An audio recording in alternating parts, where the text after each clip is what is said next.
ഹരി ഓം. മഹാകുംഭമേള സമാഗതമായിരിക്കുകയാണ്. ജനുവരി 13 മുതൽ ഫെബ്രുവരി 26 വരെയുള്ള ഒരു മഹാ ആഘോഷം, മഹാ ഉത്സവം ഉത്തർപ്രദേശിലുള്ള പ്രയാഗ്രാജിൽ ആരംഭിക്കുകയാണ്. ഏതാണ്ട് 4 കോടിയിലേറെ ഭക്തര് എത്തുന്ന പുണ്യ സംഗമമാണ് മഹാകുംഭമേള.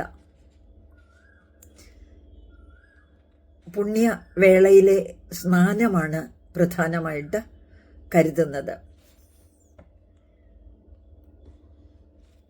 വിഷ്ണു പുരാണങ്ങളിലും അതുമാതിരി മഹാഭാഗവതത്തിലുമൊക്കെ ഈ പാലാഴി മഥനം കഥയോട് അനുബന്ധിച്ചാണ് മഹാകുംഭമേളയെക്കുറിച്ച് പറഞ്ഞു തരുന്നത്.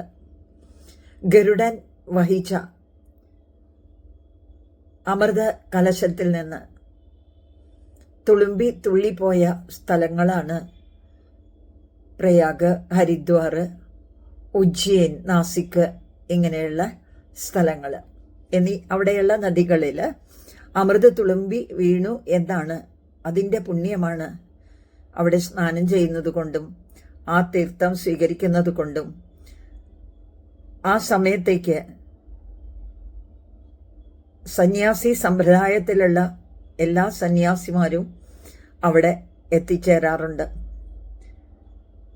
അവരുടെ കാഴ്ച തന്നെ, അത്രയും സന്യാസി സമൂഹത്തിൻ്റെ കാഴ്ച തന്നെ നമുക്ക് വളരെ എനർജി തരുന്നതാണ്. അപ്പൊ പിന്നെ എല്ലാ സമ്പ്രദായത്തിലുള്ള സന്യാസി സമൂഹങ്ങളെ കൊണ്ട് അവിടെ മുഴുവൻ നിറയുന്ന ഒരു കാഴ്ച അവർണ്ണനീയമായിരിക്കും. 12 വർഷത്തിലൊരിക്കലാണ് കുംഭമേള നടക്കുന്നത്. ഈ തീർത്ഥാടന സംഗമത്തില്, കുംഭമേളയില് 6 വർഷം കൂടുമ്പോൾ നടത്തുന്ന അർദ്ധകുംഭമേളയുണ്ട്. 12 കുംഭമേളകൾക്ക് ശേഷമാണ്, മഹാകുംഭമേളകൾക്ക് ശേഷമാണ് 144 വർഷത്തിലൊരിക്കൽ നടക്കുന്ന മഹാകുംഭമേള. 12 കുംഭമേളകൾക്ക് ശേഷം നടക്കുന്നതാണ്. ഇപ്പം അവസാനമായി നടന്നത് 2013 ആചാര അനുഷ്ഠാനങ്ങളും പുണ്യസ്നാനങ്ങളും സത്സംഗങ്ങളും കലാപരിപാടികളെയും ഒക്കെയായി നിറഞ്ഞിരിക്കുന്ന ഒരു ആധ്യാത്മിക, ശാസ്ത്ര, പുരാണ എല്ലാം കൂടെ ചേർന്ന ഒരു സംഗമം,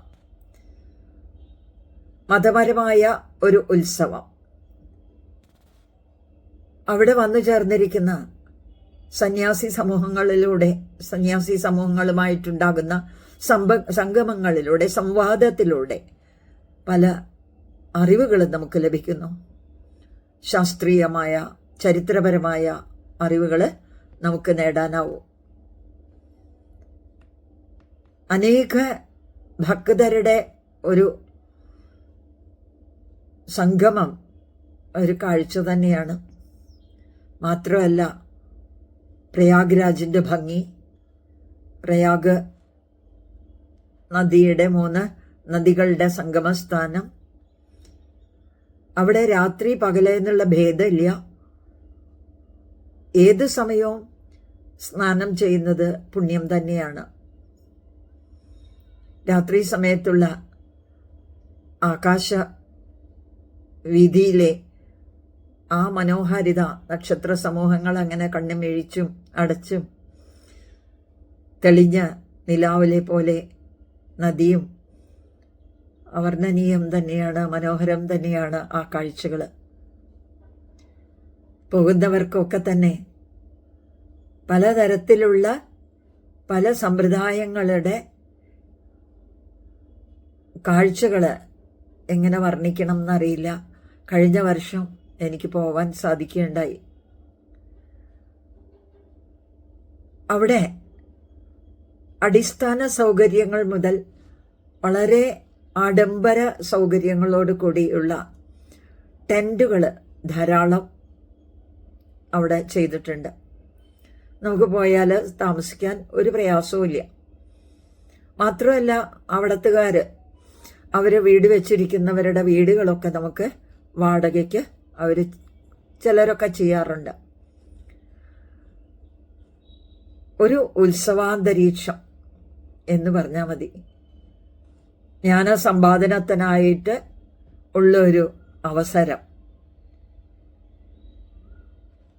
ഈ കുംഭമേളകളിൽ ഓരോ സ്നാനത്തിനും ഓരോ പ്രത്യേകതകളുണ്ട്.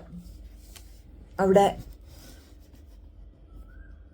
5 പ്രധാന സ്നാന ദിവസങ്ങളെയാണ് ഈ കുംഭമേളയിൽ പറയുന്നത്. 1 മകരസംക്രാന്തി ജനുവരി 14-ാം തീയതിയിലെ അന്ന് സ്നാനം ചെയ്യുന്നത് വളരെ പുണ്യമാണ്. പിന്നെ മൗനി അമാവാസി, അത് ജനുവരി 29-ാം തീയതിയാണ്.